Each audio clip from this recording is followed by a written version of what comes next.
Muy bien. Buenas tardes. ¿Cuántos chicos son? En total, doctor, somos 51. Ya, perfecto. Y hasta ahora hay 40 y tantos, ¿verdad? Sí, otro 49. Ah, ya, muy bien. Bueno, mi nombre es Oscar Vega, soy médico reumatólogo, trabajo en Juliaca, en mi centro médico que se llama Reuma Center, y también en el Hospital de Salud Juliaca, ¿no? Ya más de 10 años y con ustedes retorno después de un periodo de más o menos 5 años. Y bueno, porque no se daban estos concursos, ¿no? Ahora que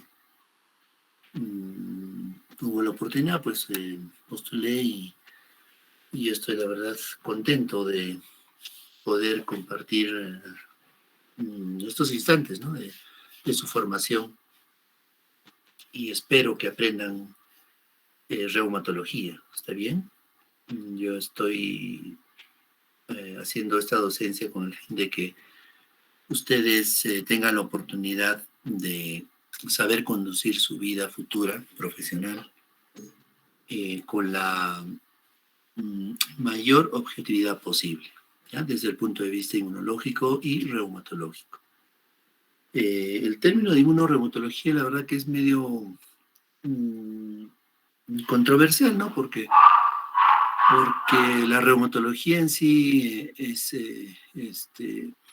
involucra a la inmunología, ¿no? Pero claro, no en todas las patologías, es así decirlo, pero eh, sin embargo, a lo largo del desarrollo de los temas vamos a ver que la inmunología, tanto la inmunidad innata y adaptativa, son mm, parte del conocimiento de las enfermedades y también del desconocimiento, porque vamos a entender en muchas partes que las cosas no están claras y que debemos de pues, profundizar, debemos de estar atentos a las novedades, ¿no? Y obviamente lo que yo les voy a enseñar ahora, dentro de unos años dejará de estar vigente. Los que escojan el camino de la clínica, pues tendrán el deber, ¿no? De seguir leyendo, informándose, etcétera, conociendo los nuevos tratamientos que en los últimos años vienen en grandes cantidades, ¿no? Hubo un parón en el avance médico debido a que el descifrar los fenómenos fisiopatológicos, ¿no? De enfermedades tan escasas como vasculitis, lupus o Sjögren, ¿no?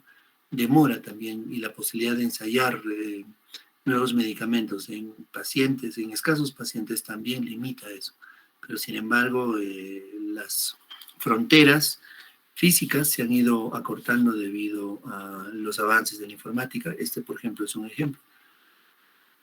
Y bueno, entonces vamos a empezar la tarde, ¿ya? La inmunidad innata y adaptativa eh, tiene por fin solamente hacer una introducción. Quisiera que no lo tomen como una clase de inmunología. ¿Ustedes hicieron inmunología? Sí, sí, doctor. Sí, doctor. Perfecto. Entonces, esto va a ser un repaso, ¿bien? O tal vez hablemos en profundidad algunas partes que son de mucho interés. Muy bien, entonces, eh, esta es una microfotografía en la que se ve como un macrófago fagocita, ¿no? No uno, ¿no? Sino a muchas bacterias a la vez. Vean cómo la membrana, que es una capa bilipídica, ¿verdad? Que todos conocemos, no es plana como la solemos dibujar, ¿verdad? Sino es tridimensional. ¿Bien? Y la fagocitosis, pues, es un mecanismo bastante complejo, ¿no? De la que conocemos poco. Bien. Entonces, el sistema inmunitario está compuesto básicamente de dos componentes, ¿no? La parte celular y la humoral. Y estas, claro, están subdivididas a su vez en diferentes componentes y al final la interacción entre estas ante el estímulo, sea de un patógeno o de un elemento endógeno, va a provocar una respuesta inmunitaria. Bien, se entiende que este griego en el siglo V fue el primero que denominó o utilizó la palabra inmunitas para referirse a un tipo de enfermedad que le llamó finalmente peste. Bien, entonces se entendía que era un tipo de reacción de nuestro organismo frente a algún agente agresor. Más adelante es también importante conocer que los chinos tenían digamos, la costumbre de hacer inhalar polvos, ¿no?, a los niños, ¿no?, para protegerlos de infecciones, ¿no?, polvos provenientes de la pus, ¿no?, de lesiones que ya habían curado en pacientes, por ejemplo, de viruela, ¿no?, y que, bueno, lo que trataban de conseguir era la inmunización, ¿no?, la práctica antigua. Finalmente, Edward Jenner, uno de los pioneros en las inmunizaciones, al observar que las mujeres que ordeñaban vacas y que estas vacas estaban también enfermas de viruela, pues las mujeres no padecían de enfermedad severa. Entonces, esta observación lo llevó a practicar eso, ¿no? Posiblemente sea su hijo, porque obviamente al no estar escrita la ética en esos tiempos como hoy, no creo que lo haya hecho en cualquier otro niño. La verdad no leí toda la obra de Jenner, pero se dice que inoculó la pus de un enfermo en el brazo de un niño sano y luego el niño sano no desarrolló la enfermedad. Entonces, esta es la primera experiencia de vacunación que está registrada y documentada en el mundo de la ciencia. Bien, entonces, ¿para qué estudiamos inmunología? Pues la inmunología nos permite saber, bueno, al ser una ciencia experimental, nos va a dar la posibilidad de enfrentar patógenos, ¿no?, que hace un siglo, 2 siglos era impensable que podrían ser erradicados, ¿no? Entonces, la viruela, ustedes saben que en los años 80 se declaró por medio de la Organización Mundial de la Salud como el mundo libre de viruela, gracias a la vacuna, ¿no? Y en este cuadro lo que vemos es la disminución de casos en forma progresiva, por ejemplo, ¿no?, como difteria, etcétera, o el número máximo de casos y el número menor de casos al 2009, ¿no? Como fenómenos pues, que se han logrado gracias al uso de las vacunas. ¿Bien? Todavía hay enfermedades, ¿no?, que no están en esta lista, como el HIV, etcétera, o incluso, ¿no?, enfermedades infecciosas, enfermedades inmunológicas, ¿no?, que seguramente más adelante van a componer esta lista, ¿no? Y como peruano, pues me gustaría que alguna vez esté también la tuberculosis incluida acá, ¿no? Ojalá que exista algún tipo de avance, ¿no?, en ese sentido para que se pueda acabar con ese lastre que mata a compatriotas. Muy bien. ¿Y qué es, pues, la inmunidad innata y la inmunidad pasiva o adquirida? Estos dos tipos de inmunidades, pues, en el ser humano, por ejemplo, conviven o se relacionan o interactúan, se complementan, ¿no? Y sí es propio de vertebrados con mandíbulas. En, en cambio, la inmunidad innata solamente es propia de organismos muy pequeños, como ustedes pueden ver. Miren ustedes la cantidad de organismos vivos y nosotros los vertebrados somos apenas un bulto de todo esto, ¿no? Entonces, el resto de organismos tienen inmunidad innata, ¿no? Con mecanismos muy complejos e incluso también capaces de desarrollar memoria, ¿no?, como lo han hecho los experimentos muchos científicos. Bien, entonces, tenemos que tener elementos claves para entender estos fenómenos. Inmunidad innata se puede llamar tranquilamente a la piel intacta, a las mucosas, ¿sí?, de toda índole, bien, tanto accesibles como las internas, que lo que hacen es evitar la invasión de organismos, ¿no? Y que, de ser así, pues provocarían enfermedades, ¿no? Entonces, tenemos líneas de defensa. La primera línea de defensa del sistema inmune son la piel, las mucosas. La segunda línea es la reacción tras la detección o la interacción de estas moléculas de los, perdón, de los organismos o microorganismos o parásitos que nos amenazan todos los días, ¿bien? Y esto conlleva a la producción de sustancias que se conocen como citoquinas o quimiosinas, ¿no? Entonces, el objetivo de la inmunidad innata es otorgar una respuesta rápida, ¿no? En cuestión de horas, para que pueda vencer la amenaza hacia nuestro organismo. Ahora, en relación a la inmunidad innata en la siguiente línea de defensa, también es necesario tener en cuenta que hay muchas células, ¿sí? Involucradas, ¿no? Y estas células, pues, son los fagocitos, las células dendríticas, ¿no? Y unas células muy especiales que son los linfocitos natural killer. Estos linfocitos natural killer, ¿no? Son linfocitos o células linfoides innatas, ¿no? Que tienen mucha relación con las células de la inmunidad adaptativa, con las células T y B, pero que participan en la primera barrera contra microorganismos. Bien, entonces, las células pluripotenciales o células madre se dividen, como ven ustedes, en un 80% en las células que van destinadas a la inmunidad innata y 20% a la inmunidad adaptativa. Bien, estos componentes celulares, como habíamos dicho, trabajan en regulación. Las células presentadoras de antígeno andan muy vinculadas a ambos tipos, ¿no? Activando macrófagos, presentando antígenos a las células T, con el fin de que cada uno también juegue su rol en la producción de citoquinas o en la producción de anticuerpos. Bien, las citoquinas humorales pueden ser pues, de muchos tipos, las complejas como las interleuquinas, que son, bueno, muy frecuentes en el cotidiano, pero que, como ustedes saben, no se dosan, no se determinan, no se estudian, como otras pruebas, como la proteína C reactiva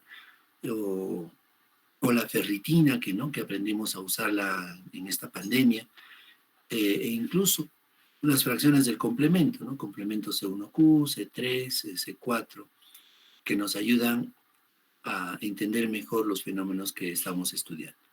Y por otro lado, la expresión máxima de una inflamación persistente o una amenaza persistente, etcétera, puede dar lugar también a la formación de anticuerpos. Entendamos que no todo fenómeno inflamatorio va a terminar en anticuerpos, ¿no? Porque puede ser suficiente la inmunidad innata para acabar con la amenaza y no requerir la siguiente línea. Bien, y en relación a los tipos de receptores, se entiende que hay una suerte en la inmunidad innata de escasas familias en relación a los receptores de las células B y T, pero que tienen un gran trabajo, ¿no? Un trabajo cotidiano. Y de estos los más importantes son los receptores tipo TOL y los receptores tipo NOT. Bien, tienen un papel importante tanto en la parte extracelular como intracelular.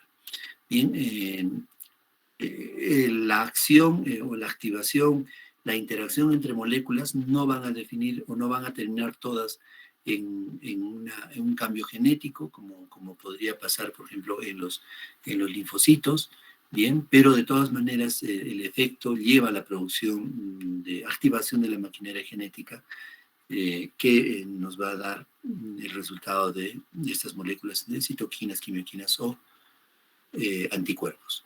Entonces, en resumen, las barreras físicas y químicas epiteliales, ¿no?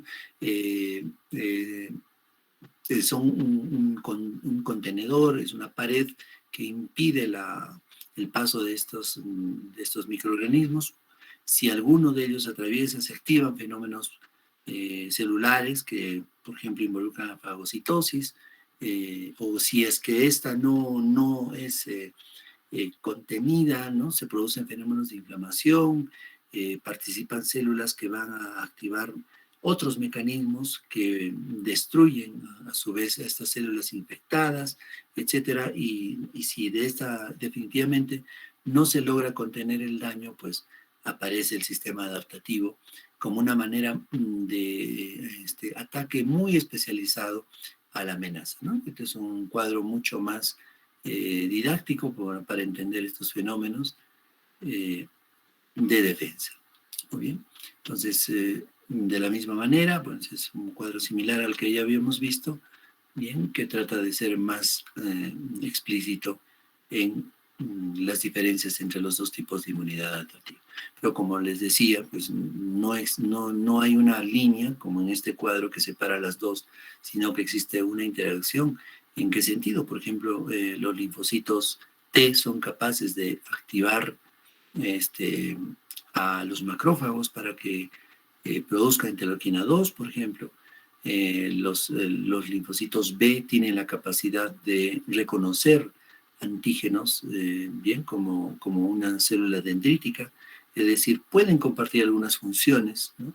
y complementarse en la defensa de nuestro organismo. Muy bien, existen proteínas y péptidos antimicrobianos que tienen la función específica de dirigirse a ciertas moléculas, ¿no? O estar ubicadas en forma anatómica, ¿no? Por ejemplo, la psoriacina es una proteína interesante, ¿no? Que explica ciertos fenómenos, ¿no? Por ejemplo, ¿por qué el Escherichia coli no infecta la piel? ¿Sí? Precisamente se explica por esta proteína. La psoriacina tiene la capacidad, ¿no?, de eliminar el Escherichia coli. Esto se hace en experimentos, en las copias que se le ha enviado, pues ahí ustedes pueden leer, ¿no? Cuando colocan sobre un cultivo de Escherichia coli los dedos de una persona, ¿no? Y a la media hora ven que el Escherichia coli no desarrolla, pero sí el Staphylococcus aureus, ¿no? Entonces, el descubrimiento, obviamente, de estas citoquinas o de estas proteínas, pues ha llevado mucho, ¿no? Entonces, creo que lo mínimo que tenemos que hacer es, pues, tratar de conocerlos, ¿bien? La calprotectina es un péptido también interesante que tiene un rol en la defensa, especialmente del tracto digestivo, pero también su presencia puede interpretarse como un reactante de fase aguda en pacientes con colitis ulcerativa, por ejemplo, enfermedad inflamatoria intestinal. Dentro de los péptidos, pues la diferencia entre proteínas y péptidos, ustedes bien saben que es el tamaño, ¿no? Se dice que es un péptido cuando tiene menos de 100 aminoácidos. ¿Bien? Entonces, dentro de los péptidos, los más importantes son los que están viendo, las defensinas que se ubican en la piel y en las mucosas, o los tractos intestinales o respiratorios. La catelicidina está dentro del epitelio de la mucosa y tiene efectos sobre todo intracelulares, ¿sí? Y que destruye las células infectadas, ¿no? La histatina, que se encuentra en la saliva, y las lectinas, que se unen a las paredes celulares de los hongos y entran al citoplasma, ¿sí? Entonces, cada una tiene un papel específico, pero que también tiene la propiedad de abarcar grandes cantidades de patógenos, ¿sí?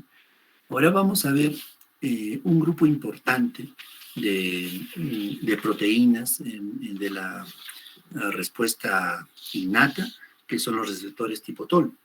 Esta gráfica más o menos nos indica la estructura de un receptor, ¿no?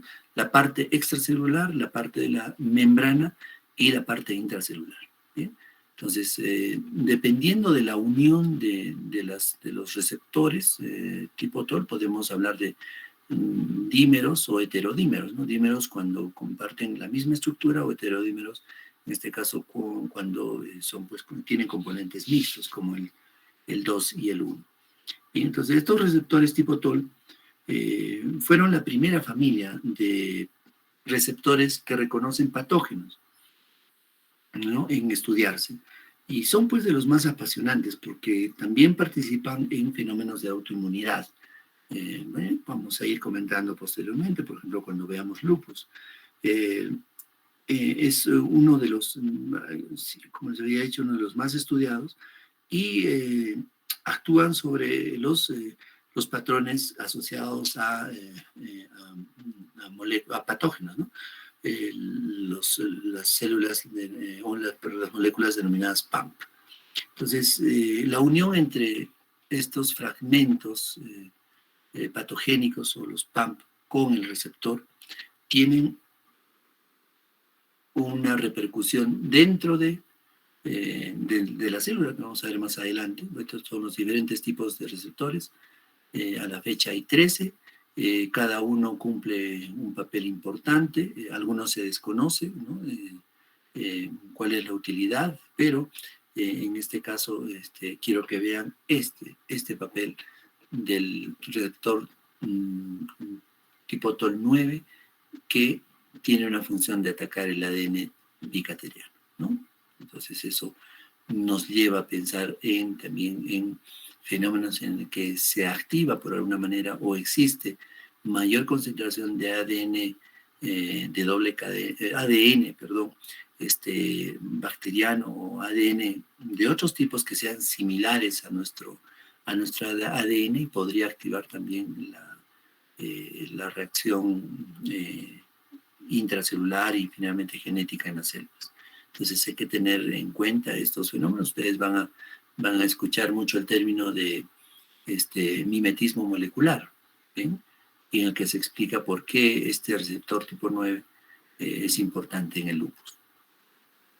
Bien, como les iba adelantando, una vez que se une el patógeno, en este caso un lipopéptido, con un heterodímero del receptor tipo TOL, se produce una cadena de activación molecular, ¿no? Que esto entendamos que es simultánea, ¿no?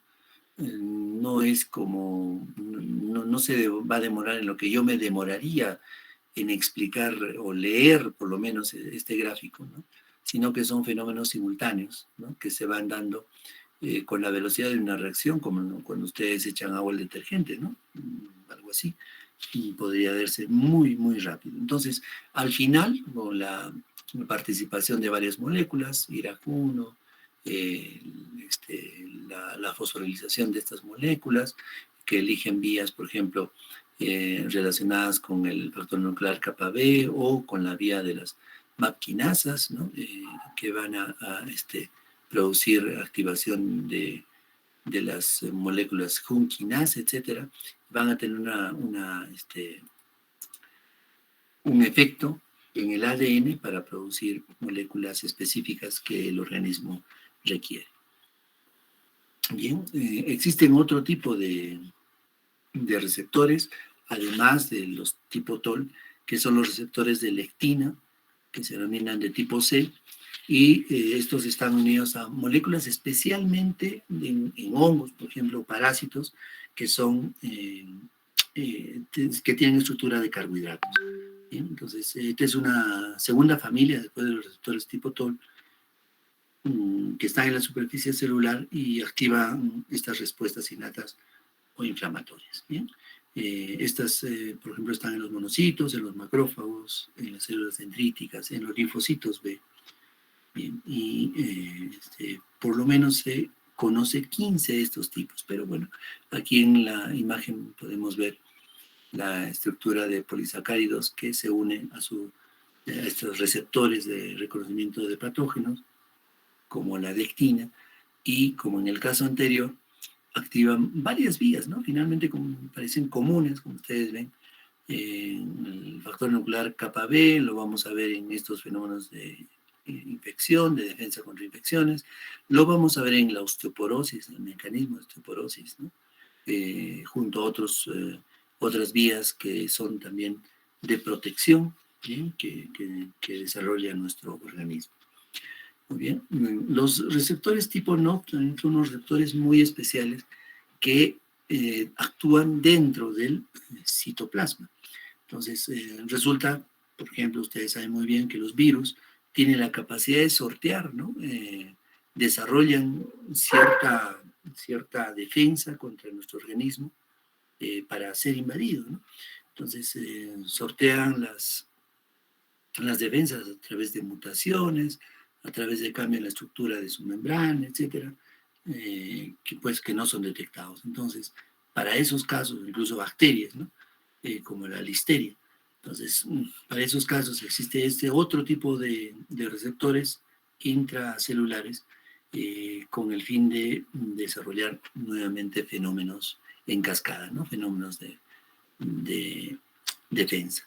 Ahora, dentro de este grupo importante de receptores tipo NOD, se forman estos, ¿no? de una naturaleza, digamos, impresionante. Los inflamosomos son receptores tipo NOD muy vinculados en la defensa contra bacterias, etcétera, pero también para destruir células dañadas, ¿no? Ustedes vamos a leer vasculitis, especialmente vasculitis relacionada o asociada a ANCAS, y los inflamosomos pues tienen un papel relevante en la etiopatogenia de las vasculitis, ¿no? Y tienen la función de destruir las células afectadas, pues el macrófago o los neutrófilos sobre todo son las víctimas, ¿no? De estos fenómenos y se produce pues lamentablemente un fenómeno de ampliación de la inflamación y destrucción de tejidos. Muy bien. Ahora pasamos al sistema vamos a ir pasando al sistema adaptativo, pero para antes recordar los tipos de defensas inmunitarias que tenemos en nuestro organismo, pues todos son importantes, ¿bien?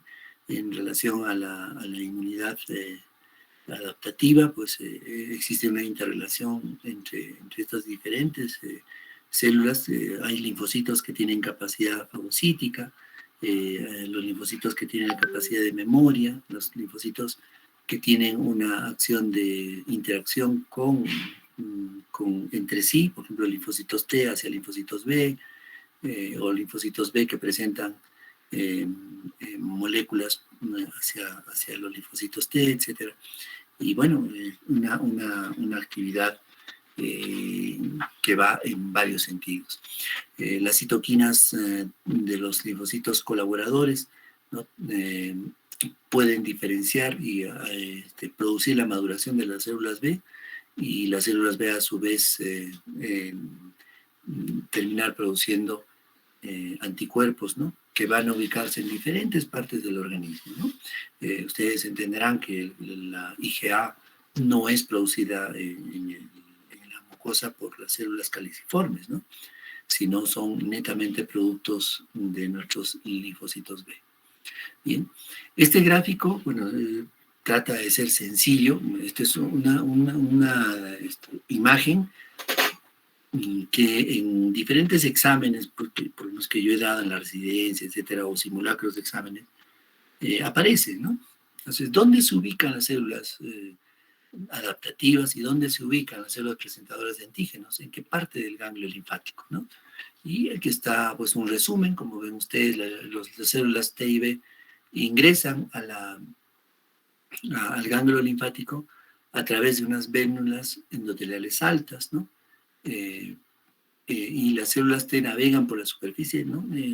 Mediante tiempos, ¿verdad? Ustedes saben eso, que cada célula tiene, una célula virgen estamos hablando, tiene la tarea de ir navegando por estos centros con el fin de activarse, para reconocer algo extraño, porque su tarea es la defensa. Entonces ingresan a los ganglios linfáticos, o ingresan a otros tejidos, ¿no? Similares, y a través del flujo sanguíneo, entonces, son empujados, ¿no? para poder interactuar entre sí. El movimiento de las células dendríticas, por ejemplo, es a través de los vasos aferentes, ¿no? Al contrario que las células TIB que ocupan la paracorteza. Entonces, los linfocitos B tienen la peculiaridad de explorar a las células dendríticas, ¿no? Con el fin de recibir información de estas células bueno, y esto la verdad que es impresionante, ¿no? Entonces, esto por favor tener que leerlo con atención para conocer un poco más a profundidad, pero los elementos importantes, ¿no? Son tanto la médula como la paracorteza. Muy bien.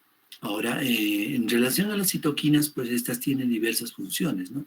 Se dice que es una función pleiotrópica cuando una citoquina es capaz de desarrollar efectos en muchos tejidos, ¿no?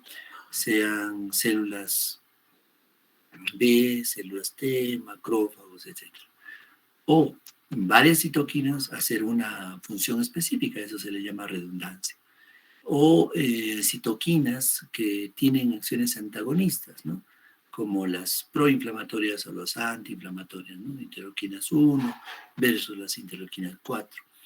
O también interleuquinas con actividad sinérgica, es decir, la interleuquina 1, alfa, beta, y el factor de necrosis tumoral y toda la superfamilia, ¿no?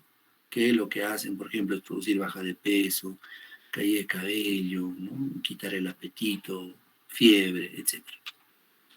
Muy bien. Las citoquinas también pueden denominarse paracrinas cuando, al ser secretadas, estimulan cambios a su alrededor, ¿bien? O a sí mismas, ¿no?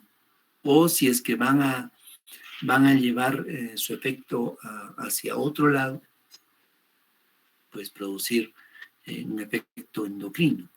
O si el efecto de estas células modifica, por ejemplo, la estructura de un receptor, ¿no? Que se conoce como sinapsis inmunitaria. ¿Bien? Este es un cuadro esquemático en el que vemos la participación en relación a los días de los diversos componentes, tanto del sistema adaptativo como el innato, ¿no? Y esto lo vamos a ver mejor en la copia del taller que hemos escogido para el día de hoy. Muy bien, entonces, eso es cuanto quiero mostrarles. Quisiera que por favor profundicen la lectura que se les ha hecho llegar. Y bueno, el examen trataremos de que sea lo más sencillo para que ustedes también no empiecen a odiar la reumatología, ¿no? Lo que yo quiero, por el contrario, es que tengan gusto por este curso, ¿sí? y que saquen provecho, ¿bien? Entonces, quisiera alguna pregunta, escucharla de parte de ustedes o algún aporte.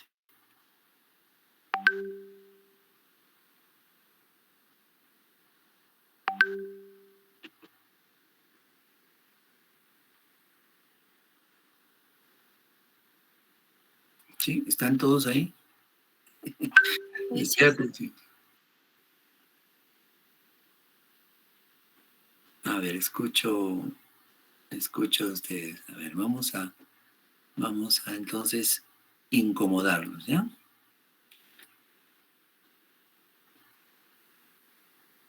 Listo. A ver. El número 10 o la número 10 no está. El número 20. Daniela. Presente, doctor. Buenas noches. ¿Qué tal, Daniela? Muy buenas noches. Dime, mi querida Daniela, ¿qué has entendido por inmunidad?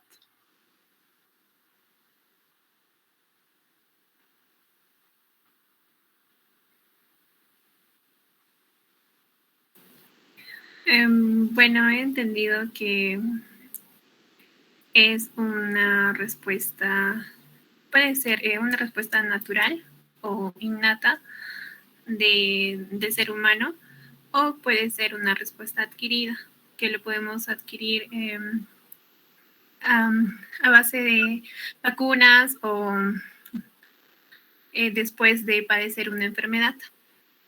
Ya, perfecto. ¿Alguien tiene otra Ya, también. respuesta? Gracias, gracias. Ya, doctor. Inmunidad.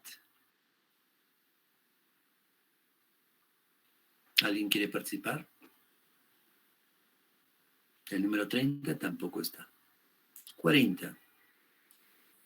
Solángela. Doctor, buenas noches. ¿Lo mismo hay pregunta? Sí, sí. ¿Qué es inmunidad? Vendría a ser como estos procesos que nos defienden, se podría decir, como mencionó usted, que se pueden dividir en dos tipos, tanto innata ¿Está y bien? adaptativa. No, todavía no. Tratemos de ser concisos, ¿ya? Entonces, inmunidad simplemente significa defensa. Nada más, ¿verdad? Porque cuando empezamos a desarrollar ya estaremos refiriéndonos al sistema inmunológico, etc.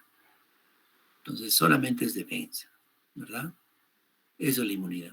Ahora, la inmunidad innata y la adaptativa tampoco es propio, como han visto, de todos los seres, ¿no? Es solamente de los seres vertebrados, específicamente de los que tienen mandíbula, para entenderlo mejor. ¿Bien? Y desde los peces con mandíbula hacia arriba, ¿no? Pues sí, tienen estos dos sistemas. A ver. 50. Axel Manuel. ¿Qué es el Axel?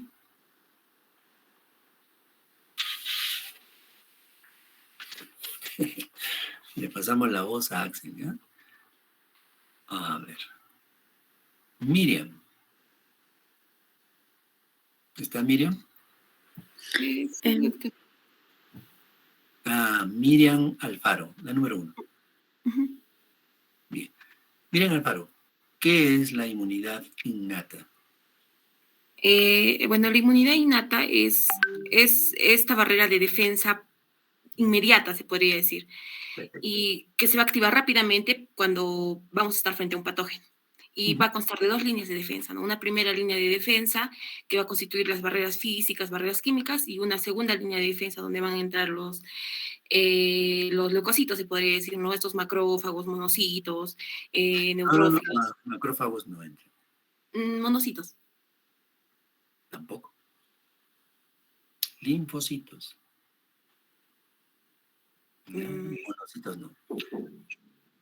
Sí, los macrófagos son monocitos que han migrado a los tejidos inflamatorios. ¿Sí? Su función es la fagocitosis, ¿no? Y producir cantidades industriales de interleuquinas como factor de necrosis tumoral. ¿Sí? ¿Está claro? Eso quiero. Y gracias, no te preocupes, no estoy calificando, por favor no estén tensos, ¿sí? Simplemente estoy haciendo un control para ver que han entendido. Estamos con, miren, Josep Evelyn. Presente, doctor, buenas noches. ¿Nos puedes dar un ejemplo de inmunidad innata, alguna barrera? La piel, o también, sí, la piel, las mucosas que van a recubrir el tracto digestivo, el tracto Uno, Sufi. Perdón. Listo, siguiente. Yenida Esther. Yenida. Presente, doctor. Ya, a ti te voy a hacer una pregunta más difícil. ¿Ya? Dame como ejemplo de un mecanismo de inmunidad innata.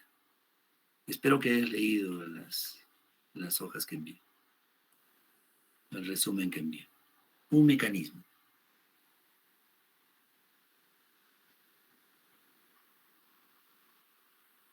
¿Yenida? Sí, doctor. Puede Mecanismo, ser. no barrera. Mecanismo.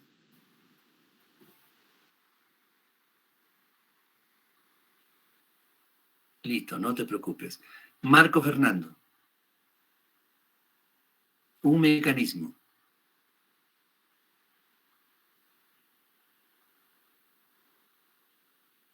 Marco. Presente, doctor, presente. Un mecanismo de inmunidad. De inmunidad innata. Pues una invasión, doctor, del del No te preocupes. acto. No te preocupes. Ahora sí, Miriam Quispe. Presente, doctor. Un mecanismo. Buenas noches. Bueno, Un mecanismo podría ser, por ejemplo, las secreciones que se producen en las mucosas, que estas podrían actuar, ¿no?, como sustancias antibacterianas o antivirales. ya, bueno. A ver, creo que no les he explicado al respecto. Mecanismos, por ejemplo, como la tos, ¿sí? ¿Creen ustedes que es parte de la inmunidad innata? Sí, doctor. La diarrea. Sí, también, doctor. Sí. Así es, chicos. Entonces, cuando ustedes sean médicos y vean a un niño toser, tiene una tos seca, ¿van a cortar la tos? No, doctor. Y si ven un anciano tosiendo, una tos seca o una tos productiva finalmente, y va a venir, seguramente la gente no va a cambiar, ¿sí? Va a venir dentro de unos 10 años, cuando ustedes ya sean médicos asistentes, estén trabajando, y les diga, doctor, tengo tos hace 4 días y quiero que me corte la tos. Y ustedes le van a colocar una ampolla de diclofenaco, dexametasona y ceftriaxona, ¿verdad? ¿Sí o no? Chicos, respondan.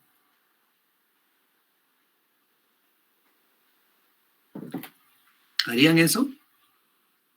¿Van a hacer eso? No. Quiero escuchar a todos, a los 50 y tantos. ¿Sí o no? A todos, por favor, digan. No, No, doctor. Estoy grabando, ¿eh? Doctor. Espero que, doctor.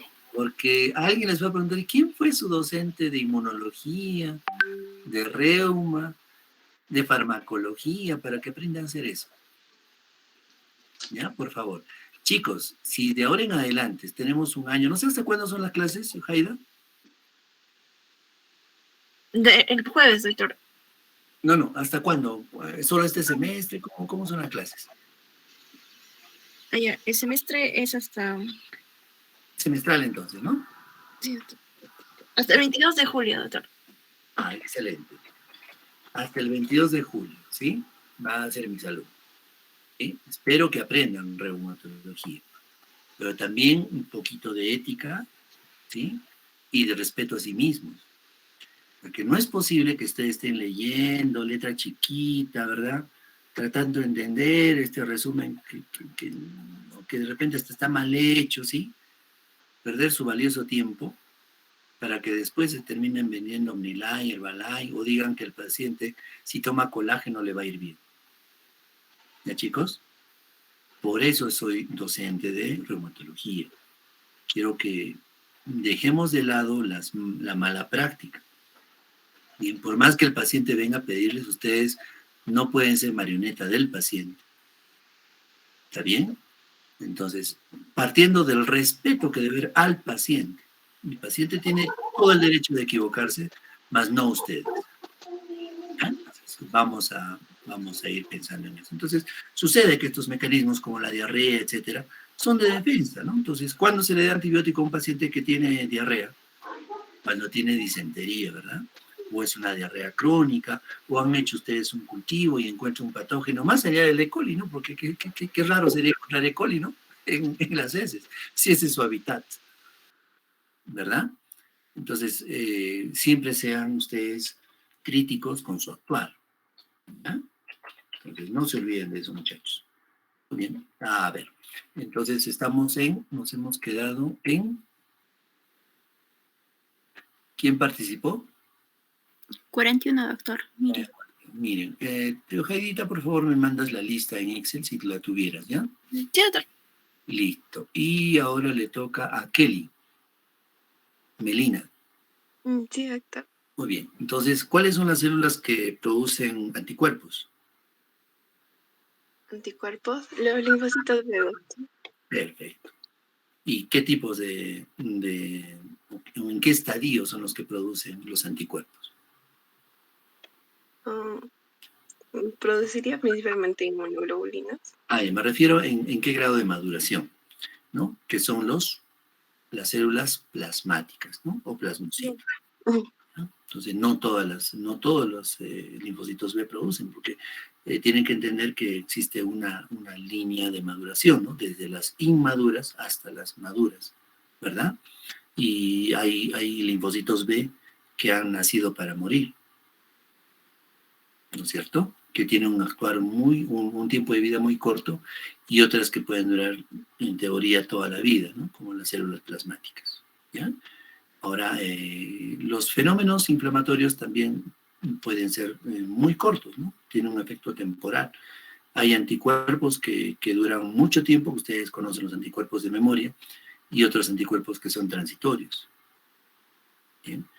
Entonces, eso nos permite conocer el estado de la enfermedad. Por ejemplo, un paciente con herpes o varicela zoster, podemos tener dos tipos de anticuerpos, ¿verdad? Tanto los IgG como los IgM. ¿No? Y lo que pedimos es el tipo IgM, porque se entienden que se van a referir a infecciones recientes, ¿no? En cambio, el IgG está más bien vinculada a fenómenos de memoria. ¿Bien? Ahora, cuando veíamos ese cuadro en el que se diferencia en el tiempo de acción, también eso es relativo, porque hablamos de horas en la inmunidad innata, ¿no? Y hablamos de días o semanas incluso, ¿no? Como en el coronavirus, ¿no? Para que aparezcan anticuerpos contra el virus, ¿no? Eso es en la primoinfección, ¿no? en el primer contagio. Entonces, el hecho de tener la vacuna, ¿verdad? Como ustedes saben, ese es un tipo de inmunidad pasiva, ¿no es cierto? En el que nos educan sin tener, ¿no?, al patógeno en sí.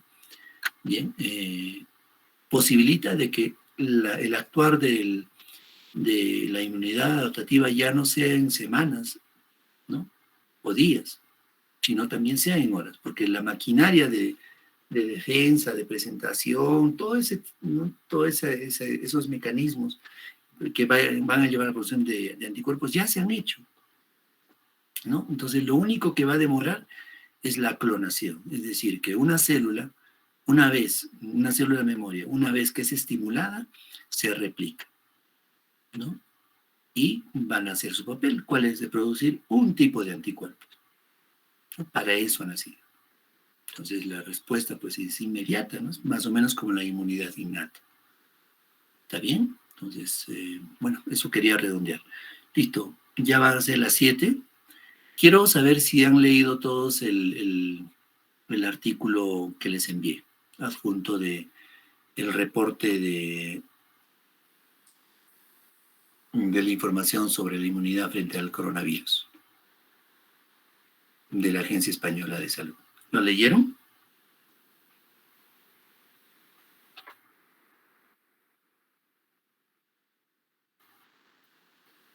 ¿Sí? ¿Lo escucho? Sí, doctor. ¿Sí leyeron todos? Ya, ¿algún comentario? ¿Está bonito? ¿Se entiende? ¿No?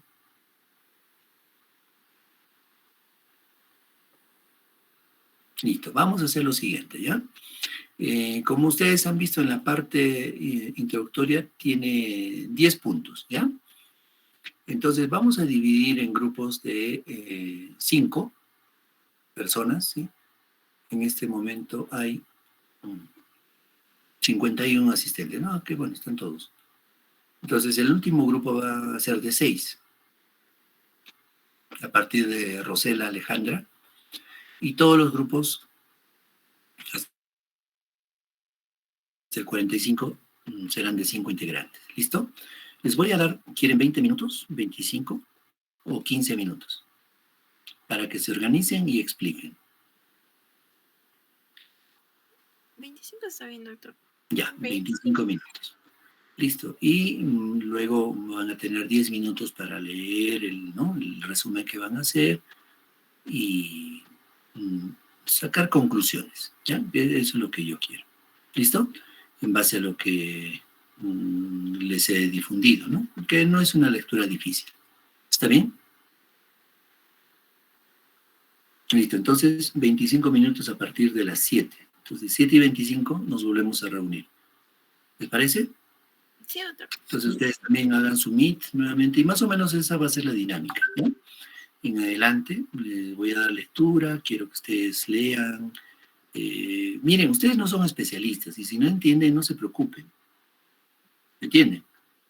O sea, si se equivocan, ustedes saben que la vida estudiante, la vida del internado es para equivocarse. ¿Está bien? Entonces no quiero que lo tomen a mal ni nada. ¿Listo? También cuando ya sean asistentes y se equivocan, ahí sí me molesta. Pero esta es la etapa de equivocarse. ¿Listo? Pero si se equivocan, pues para la siguiente tienen que corregir ese error, ¿no? Profundizar, leer, etc. ¿Listo? 7:25, muchachos. Nos volvemos a encontrar.